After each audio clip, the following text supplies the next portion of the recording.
This is KGW News at 11. I'm just glad he didn't shoot me.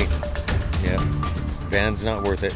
That was the victim of a morning carjacking in Hazeldell. It set off a chain of events that left one man dead and a woman in custody. Thanks for joining us tonight. I'm John Adams. Our Art Edwards has been following this story from the beginning and joins us with the latest tonight. Art. John, this turned into a very dangerous situation. First the carjacking, then an attempted carjacking, and then finally sheriff's deputies shot and killed the suspect inside a building that was hosting Saturday bingo. The day didn't get started the way Jess Alexander Arnett expected. A man and a woman approached him as he was getting into his van outside his Hazeldell home. The man told him what he wanted. I need to borrow your van. And I'm like, no, you're not borrowing my van. And then he pulled his gun out and cocked it back. And that's when I'm like, okay, you're borrowing my van. He says the pair drove off in the van. The Clark County Sheriff's Office says about 20 minutes later, they got a call about suspicious activity near Goodwill in Salmon Creek. Witnesses told them that a man and a woman tried to carjack someone but were unsuccessful. The suspects fit the descriptions from the Hazeldell carjacking. Sheriff's deputies blocked off the area. They found the van parked behind the American Legion on Northeast 20th Avenue across from Goodwill. Deputies saw the man go into the building through a back door. Jamie Gardner was inside playing in the Saturday bingo game. She knew something was wrong. First the screaming and the yelling and commotion and gasping towards the back. So I stood up, turned around, and that's when I seen a few policemen and a police dog. She saw the suspect near the bathroom. He looked like he was coming out, and the shots rang out. I'm sure they were yelling, to stop. Gardner got under a table for cover and waited until someone told her it was safe. The suspect died in the shooting. No one else was injured. Oh, it was traumatizing. It's just a Saturday bingo game. I had no idea that anything like this would happen. The woman involved was not initially found. Several hours later, sheriff's deputies found her a short distance away and arrested her without incident. Gardner says she's been playing bingo at the American Legion for 35 years. What happened won't stop her from playing here. Yeah, it's traumatizing and sad, but I'm glad to be alive. 4 sheriff's deputies are now on administrative leave. Vancouver police will do the investigation into the shooting. The Clark County Sheriff's Office will handle the carjacking. Sheriff's Office says it does have body cam and car camera video that will be reviewed and then released to the public. A scary situation, that's for sure. Thank you, Art, and we'll keep an eye out for that video when it is released. And new at 11 tonight, the Lincoln County Sheriff's Office is asking for any information after a hiker finds human remains at a campsite. They were found just outside the Newport city limits, about 100 yards from the nearest road in thick foliage. The Sheriff's Office believes it has identified the remains, but more testing is needed to confirm.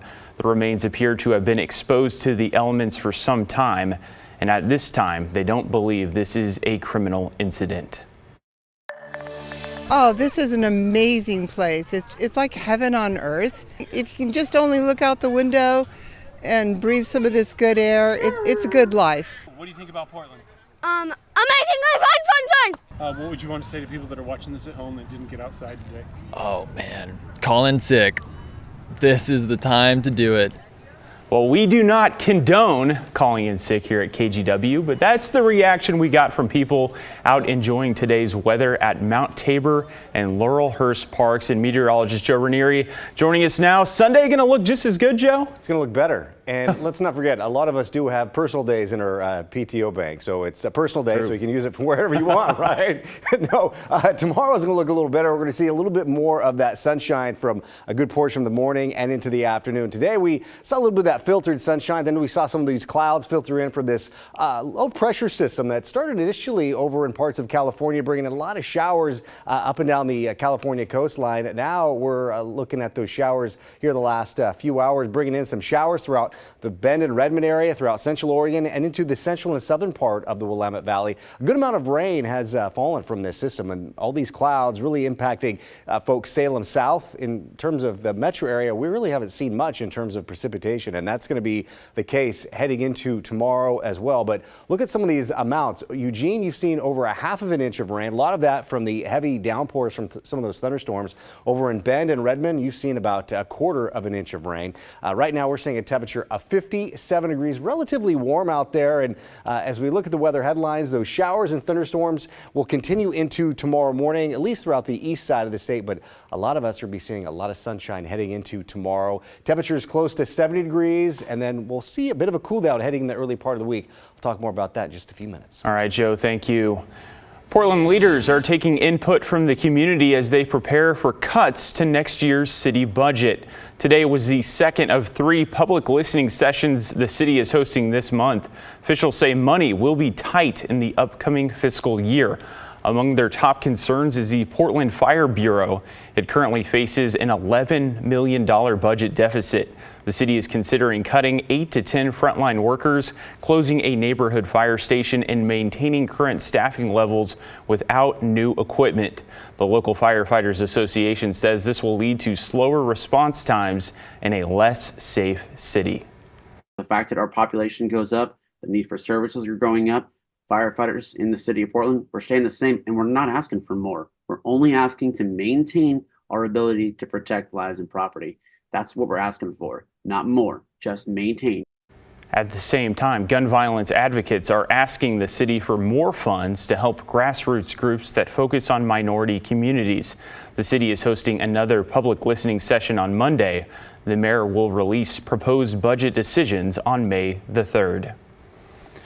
A transit update for Max riders. The Blue Line returns to regular service on Sunday. The stations between East 172nd and Cleveland were closed to allow crews to replace a rail crossing. TriMet says this will create a smoother ride at East Burnside and Southeast Stark. Bus Line 20 will also return to its regular route. There's a fundraiser going on this weekend to help out a local business in the Montavilla neighborhood. It's been hit by a string of vandalism incidents. The storefront at Personal Beast is now almost entirely covered in plywood. Between January and March of this year, someone broke 3 of their windows, and surveillance video caught a person breaking their door. The owner tells us following the pandemic and inflation, these added costs are nearly unbearable, but she doesn't want to believe the neighborhood is to blame. I think that it's more indicative of the current state of mental health than anything else, and why Montavilla seems to be a hotbed. Maybe it's just that we're here all the time and we see it. It's probably the same in other areas. They're looking to raise about $10,000 to buy shatterproof panes for their windows and door. The fundraiser features raffle prizes plus an art auction and in-store sales. It continues tomorrow from 10 until 6 in the evening. They also have a GoFundMe for those who can't attend. Runners of all ability levels took part in the 10th Tabor Challenge this afternoon at Mount Tabor Park. The event raises money for the Thomas J. Cameron Collegiate Scholarship, which is offered to 2 graduating seniors of Cleveland High every year. The group also helps maintain some of the school's athletic facilities. Cameron served in the Coast Guard and died in 2012 when his helicopter went down during a training mission. The organizers say this run is all about bringing people together for a good cause. We have people who fly from all over the country to be here because they knew Thomas, and we have people who hear about this event and hear the story of Thomas, and they just want to be a part of it. So it's a really beautiful way to bring together all these different communities to celebrate a great man and to do some great in our community. 14 graduating seniors from Cleveland high schools have received the scholarship since 2015.